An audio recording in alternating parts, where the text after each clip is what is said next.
Good morning friends, না sorry, good afternoon. এখন 12:30 বাজে, এখন থেকে ভিডিওটা স্টার্ট করছি। তো সবাইকে কেমন আছো, কে কে ভিডিও দেখছো, কারা কারা ভিডিও দেখছো, তো ভিডিওটা কিন্তু আগেই লাইক করে দাও প্লিজ। না সরি, ভিডিওটা দেখো, যদি ভালো লাগে তাহলে লাইক শেয়ার কমেন্ট, আমার চ্যানেলটাকে সাবস্ক্রাইব করে দিও। সবাইকে অনেক অনেক ভালোবাসা দিয়ে শুরু করছি। আর আজকে রান্নাবান্না কিছু দেখাচ্ছি না, কিছু করিও নি, সকাল থেকে মাজাখুশি করেছি, চা পানি খেয়েছি। আর এখন আমরা বেরোচ্ছি ডাক্তারখানায়, এদিকায় আমি আর আমার মেয়ের অ্যাপয়েন্টমেন্ট আছে ডাক্তারের। ওর যে অপারেশন হয়েছিল সেই জন্যে ওর আজকে আমার দেখানোর ডেট রয়েছে, তো যাচ্ছি। মুখটা কি ঠিকই আছে? এত সাদা কেন লাগছে? ঠিকই আছে, তো কিছু বলবি? না। ও তো আর ও একা যায়, আমিও যাচ্ছি, আমার একটু ঘোরা হবে। আর আমারও পায়ে খুব ব্যথা করছে, আমিও আমার ডাক্তারের প্রেসক্রিপশান নিলাম, আমিও ফেরার পথে একটু ওষুধ কিনে আনবো। ডাক্তার আর দেখাবো না, ডাক্তারের ভিজিট লাগবে 600 টাকা না 700 টাকা, আর ওই একই ওষুধই দেয় ঘুরিয়ে ফিরিয়ে। 500 টাকা, যাই হোক। 500 টাকা না 600 টাকা 500 কমিয়ে দিয়েছে, আগে 600 টাকাই তো বললাম নিলাম। তো আগেরবার। যাই হোক, ভালো হয়েছে, তাও কমিয়েছে। তো ঠিক আছে, এখন যাই, তারপর পরে আবার তোমাদের সাথে কথা বলছি। বাই, আবার দেখা হচ্ছে। এইরকম এখন এই ড্রেসটা পেয়েছি, এটা আমি বারবার পরবো। আমার মায়ের কিন্তু আমার অনেক কুর্তি আছে, হ্যাঁ, আমার মা পরে না। যখনই তোমরা আমাকে দেখবে এই একই ড্রেস পরা দেখবে, কারণ মা কিন্তু পরে না, এমন না যে আমি সব কাপড় কিনি। পরি না এই কারণে, এক তো আলমারির ভেতরে থাকে, আর আমাদের আলমারিটার অবস্থা এত খারাপ, কিছু খুঁজে পাওয়া খুব মুশকিল, আর সব কুচকে মুচকে রয়েছে। আর বেরোনোর সময় যে এটা সামনে, এটা ধুয়ে এটা পরে এসে আবার ধুয়ে সামনে রাখবো, আবার যখন পরের বার এটাই পরে নেবো পট করে। এই হলো আমার ইয়ে। তারপরে টেনশান, আজকাল ভুলে যাচ্ছি, প্রেসক্রিপশান কালকে কোথায় সন্ধেবেলায় কালকে খুঁজে পাইনি, তারপরে আবার আজকে সকালবেলা নিতে যাবো, রাতেবেলা খুঁজে খাজে রাখলাম, আবার সকালবেলায় খুঁজে পাচ্ছি না, এইরকম হচ্ছে, ভুলে যাচ্ছি জিনিসপত্র কোথায় রাখছি, মনে থাকছে না। দেখি, এটাও ডাক্তারকে বলতে হবে, আমি যখন ডাক্তারকে দেখাবো তখন বলতে হবে যে সব ভুলে যাচ্ছি, কিছু একটা ব্যাপার হচ্ছে। ওই ডাক্তারকেই বলবো যে সব কিছু ভুলে যাচ্ছি। না যে দেখালাম তাকেই বলবো, গাইনোকোলজিস্ট কি করে জানবে তুমি কেন ভুলে তাহলে যাচ্ছ? কোন ডাক্তার দেখাবো? জেনারেল? জেনারেল দেখো, কত ডাক্তার দেখাবো? জেনারেল দেখাও, জেনারেল যদি বলে নিউরোলজিস্ট দেখাতে তাহলে নিউরোলজিস্ট দেখাবে। খুব ভুলে যাচ্ছি আজকাল, ভুলে যাচ্ছি, তারপরে এখানে কথা উল্টো যাচ্ছো, পাল্টা বলছি, মানে আগেকে পরে, পরেকে আগে, এটাকে ওটা, ওটাকে সেটা, এই এরকম ভুলভাল ডাক্তারকে কথা আগে বলছি। বলো, যদি ডাক্তারের মনে হয় ডাক্তার বলে দেবে তোমার নিউরোলজিস্টের কাছে ভাব, যেতে। দেখি, ঠিক আছে, পরে কথা হচ্ছে, যাই।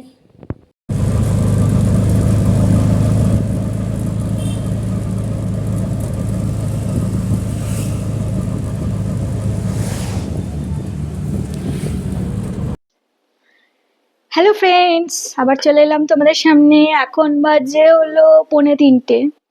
এইমাত্র এলাম, যে কাজের জন্য গেছিলাম সেইটা হলো না, কারণ ডাক্তারবাবু ছিলেন না, ডাক্তারবাবু গেছেন দিল্লি কনফারেন্সে। ভালো ডাক্তার উনি। তো যাই হোক, উনি সেই আসবেন 1 তারিখে, তারপরেই দেখানো হবে। কল করে যাবো এর পরের বার যখন যাবো। 30 তারিখে শেষ, 1 তারিখেই চলে হ্যাঁ, আসবে। ওটাই। তো যাই হোক, হলো না, তো টুকিটাকি বাজার করে কি আর করব, একটু ঘুরে ঘাড়ে বাজার টাজার টুকিটাকি জিনিস যেগুলো লাগবে ঘরে, একটু ফল টল এটা সেটা নিয়ে চলে আসলাম। তো চলো তোমাদেরকে দেখাই। আর এই যে দেখতে পাচ্ছ, এটা একটা মাইক, কি বলে এটাকে, মাইক্রোফোন। কন্ডেন্সার বা মাইক্রোফোন। মাইক্রোফোন, এটা আমার মেয়ে আমাকে গিফট করেছে, ওর পয়সা দিয়ে ভ্যালেন্টাইন্স ডে এর গিফট আমাকে দিয়েছে। এটা ভ্যালেন্টাইন্স ডে এর গিফট, আজকে এসছে, এটা কালকে অর্ডার করেছিল। ও বলছে আমাকে কিনে দেবো, কিনে দেবো, কিনে দেবো। বলছি তোমার কি চাই? হ্যাঁ, আমি বলছি আমি কিনি না, আমি যে না, তোর বাবার দূর পয়সা নেই, অত কিনবো না। ও বলছে আমি কিনে দিই, ওই যে স্কলারশিপের টাকা পেয়েছে সেখান থেকে, এখান থেকে দিয়েছে আপাতত, ওখান থেকে তুলে নিয়ে আসবে। তা সকালেই এসছে, ভালো মতো ব্যবহারও করিনি, একটুখানি টেস্ট করে যাওয়ার আগে দেখে গেছি, তো ওই জন্য ভাবলাম এটা এখন ব্যবহার করে দেখি যে আওয়াজটা কিরকম আসে, সাউন্ড কোয়ালিটিটা। তো তোমরা যারা ভিডিও দেখছো তারা কমেন্ট করে জানিও যে আওয়াজটা কিরকম আসছে। কিন্তু আমার ফোন এইভাবে ধরে না হাত ব্যথা হয়ে যায়। তো চলো দেখাই যে কি কি নিয়ে আসলাম। এটা স্টপ করো, দেখি যে আওয়াজ। গ্রিন লাইট কন্টিনিউয়াসলি যখন জ্বলবে তখন এটা পেয়ার্ড, আর এটা রেড লাইট জ্বলবে সাইডে, ওটা এই দুটো একসাথে জ্বললে পেয়ার্ড। আচ্ছা, আর এটা শুধু চালালে, এটা পেয়ারিং না করলে এটা গ্রিন ব্লিঙ্ক করবে। পিছনে যা একটু দেখি, তোকে দেখাই তোর জামা কাপড়। ও এরকম একটা টপ আর এরকম প্যান্ট। জানি না, ভাবছি প্যান্টটা ঘরে পরে দেখবো। প্যান্টটা অনেকদিন হয়ে গেল পরছে। এই প্যান্টটা একটু এরকম টাইপেরই ছিল, ফেড কালারটা, পুরনো পুরনো। হ্যাঁ হ্যাঁ, আমি তোকে বলতাম এত দামের প্যান্ট কি ফেড ফেড পুরনো পুরনো লাগছে, বলে এটাই স্টাইল। ঠিক আছে। আর কটনের তো। হুম, এটা আর অনেক বেশ কিনেছিলাম 2-3 বছর 2 বছর মনে হয় হয়ে গেছে, তাই না? এই রিলায়েন্স থেকে কেনা হয়েছিল। হ্যাঁ। কটনের যে তুমি কিছু বলবে? থ্যাংক ইউ, মেয়েকে জানাই থ্যাংক ইউ। আয়। আমার টাক, আমারও টাক, সামনে দিয়েই টাক হয়ে যাচ্ছে, চুল উঠে যাচ্ছে। টাকা আসবে টাকা। বলে না টাকে টাকা, টাক হলে টাকা আসে। Thank you, thank you. আমার মেয়ে আমাকে গিফট দিলো, আমি ওকে কিছু দিতে পারলাম না। আমি বলেছি তুমি এত বছর ধরে হ্যাঁ, দিচ্ছ, ব্যাস কি হয়েছে। গিফট দিচ্ছ? ওটা তো ওর বাবার না, পয়সা। না, আমি যখন ঠিক ইউটিউব আছে। থেকে পয়সা পাবো তখন ওকে, আমি তখন বলেছি ওকে দেবো, আমার পোষ্যগুলোকে দেবো, আশেপাশের পোষ্যগুলোকে দেওয়া দেবো, যাবে আমার না। মাকে দেবো, ভগবানকে দেবো, গরিবদের দেবো। তখন তখনকার কথা তখন দেখা যাবে, যখন পাবো তখন। তো থ্যাংক ইউ আমার মেয়েটাকে আমাকে গিফট দেওয়ার জন্য, ওর স্কলারশিপের টাকা থেকে। ও আমার থেকে বড় লোক, একটু নিচু হয় নাহলে আসছে না। ও আমার থেকে বড় লোক, আমার তো নিজস্ব কোনো টাকা নেই। আমার এইচএস এর পর ও পড়াশোনা করে, ও পড়াশোনা করে মানে এটা বলতে গেলে ওরই তো, ও পেয়েছে না, ও সেরকম পড়া করে ভালো নাম্বার 60%-এর ওপরে না পেলে তো আর পেতো না। তো 60%-এর ওপরেই পেয়েছে, সেই জন্যই তো স্কলারশিপের টাকাটা পেয়েছে না। তো সেই জন্যই ওকে থ্যাংক ইউ, ও দিয়েছে কিনে। চলো। আচ্ছা, তো ঠিক আছে বন্ধুরা, দেখিয়ে নিলাম তোমাদেরকে কি কি এনেছি। যতই বলি কিছু আনবো না আনবো না, এটা সেটা আনাই হয়ে যায় বাইরে বের হলে। তবে ওই বড়িগুলোও তো ওটা খাবারই জিনিস, দরকারি জিনিস। বড়ি আমরা যেহেতু বেশিরভাগ মাছ মাংস খুবই আমাদের কম খাওয়া হয়, আর বড়ি না অনেক দিন ধরে খাওয়া হয় না। আর ওর বাবাকে বললে ওর বাবা এসব আনতে পারে না, সেই জন্য দেখতে পেলাম বলে নিয়ে আসলাম। আবার যখন ওই দোকানটায় যাব নিয়ে আসবো। আবার আরো অনেক রকমের বড়ি আছে, পাঁপড় আছে। ওখানে দেখলাম গোটা গোটা গরম মশলাগুলো একদম ভালো, দারচিনিগুলো কত সুন্দর। আমাদের এখানে কিন্তু ওরকম ভালো দারচিনি গরম মশলা পাওয়া যায় না, সব 2 নম্বরই, অথচ দাম বেশি। ওখানে দেখো এতটা মশলা নিয়ে আসলাম 20 টাকা, ভালো, খারাপ না। কে এসছে? এই দেখো কে এসছে, মেরা বাচ্চা।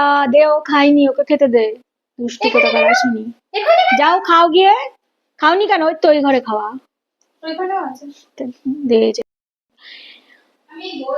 ও দেখিয়ে নিলাম। হ্যাঁ দে। তো দেখিয়ে নিলাম কি কি এনেছি। আর কি বলবো, বললাম না ভুলে যাচ্ছি, এটার জন্য ডাক্তার দেখাতেই হবে। আমি না খালি ভুলে যাচ্ছি, কি করব ভুলে যাচ্ছি, কি বলবো ভুলে যাচ্ছি, কোথায় কি রাখছি ভুলে যাচ্ছি। মানে হয়তো কিছু করছি, মাঝখান দিয়ে কি হয়েছে কিছু বললো, ব্যাস ভুলে গেলাম। আগে এরকম হতো না, এখন ইদানিং হচ্ছে। আমি নিজেই বুঝতে পারছি, একবার দুবার হলে ঠিক আছে, সবসময় যখন হচ্ছে তার মানে এটা ঠিক না। এটা অল্প থাকতেই ডাক্তার দেখানো দরকার, পরে যদি আবার বেশি বেড়ে যায় না তখন মুশকিল হয়ে যেতে পারে। তো ঠিক আছে বন্ধুরা, তো এখন এবেলায় আর কিছু রান্না করব না। এখন 3টে বাজে, কি রান্না করবো এখন? কি আর এই সময় কি আর রান্না করার মতো? বিকালে রান্না করব কিছু হালকা ফুলকা কিছু করে নেবো। দেখি বড়িটাই করব বিকালে, বড়ি আছে, বড়িটা আনলাম, বড়িটা আলু টালু দিয়ে করব নাকি দেখি। তো ঠিক আছে, দেখিয়ে নিলাম কি কি এনেছি না এনেছি। তো এখন যাব স্নান টান করবো, এগুলো তুলে টুলে নেব, তুলে টুলে তারপর স্নান টান করে খেয়ে নেব। তারপরে বিকালবেলা আবার রেস্ট টেস্ট করে আবার ভেবেছিলাম গাছে জল দেবো। ওর বাবা তো বললো নাকি সকালে দিয়েছে। ওর বাবা আবার একটা গাছে দেয় তো, 2টো গাছে দেয় না, এই করে। বিকালে গিয়ে দেখতে হবে যে ছাদে গিয়ে সব। এই ছাদের দরজা খোলা ছিল তিতলি, না তুই খুললি?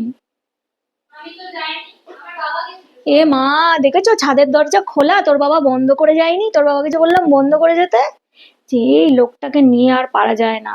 খোলা লাগছে, ওই যে আলো আলো দেখা যাচ্ছে, কে জানে, কে জানে, বললো তো বন্ধ করেছি, জানি না, আলো আলো দেখা যাচ্ছে তো বুঝতে পারছি না। তো ঠিক আছে বন্ধুরা, এখন তাহলে যাই, স্নান করি, খাবো, তারপর আবার পরে বিকালে কি করি না করি। খোলা না তো বললাম না, ওই যে ওইখানটা আলো দেখা যাচ্ছে। ওকে একবার মুছিয়ে দিচ্ছি তাহলে, নাকি বিকালে মোছাবো? এখন মুছতে দেবে না, এখন আবার বেরোবে তো শোবে, এখন মুছিস না, একবারে বিকালে মুছিস। তো ঠিক আছে, স্নান টান করে আসি, আর এইটা দিয়ে আমার কথা কিরকম শোনা যাচ্ছে তোমরা অবশ্যই কমেন্ট করে জানিও। তো ঠিক আছে, আবার পরে দেখা হচ্ছে, আপাততর জন্য বাই বাই। এই যে বন্ধুরা, আমি নিয়ে নিয়েছিলাম বিরিয়ানি আর পেঁয়াজ আর একটুখানি কাঁচা লঙ্কা নিজের ঘর থেকে। আর এই যে ওদিকে মেয়ে স্যান্ডউইচ, ওর খাওয়া হয়ে গেছে, কারণ আমি ওদিকে বিরিয়ানি গরম করে পেঁয়াজ লঙ্কা নিয়ে আসতে না আসতে ওর খাওয়া হয়ে গেছিলো। আসলে ওকে বললাম তুই খেয়ে নে। তো ঠিক আছে, আজকের ভিডিও এখানেই শেষ করছি। সবাই ভালো থেকো, সুস্থ থেকো, বাই বাই, আবার দেখা হবে।